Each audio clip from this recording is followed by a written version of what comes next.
Yazaq ki, bura məhsulun arxasından qanadlar çıxsın və məhsulu yuxarı qaldırsın və sonra sənmə effekti gəlsin.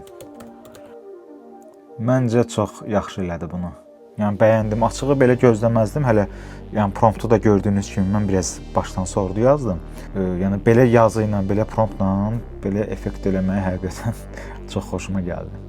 Gəlin bir dənə də Fanta üçün eləyək. Fanta üçün yazaq ki, məhsulu portağalların içinə atsın və portağallar da sıxılıb meyvə şirəsi olsun.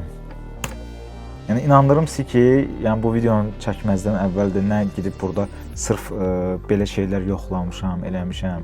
Yəni gördüyünüz kimi sözlər də ağlıma bu video ərzində gəldikcə yazıram. Nəticə həqiqətən belə çox mükəmməldir və ən gözəldir budur ki, siz bundan pulsuz istifadə edirsiniz.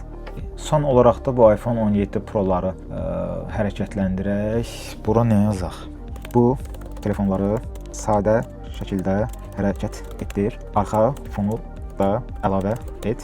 Yenə qarışıq bir şey yazdım amma görək nə olur. Belə. İndi də belə bir video hazırladı. Məncə siz Grokla daha yaxşı məhsul videoları hazırlada bilərsiniz. Çalışın ingilis dilində bir prompt hazırladın.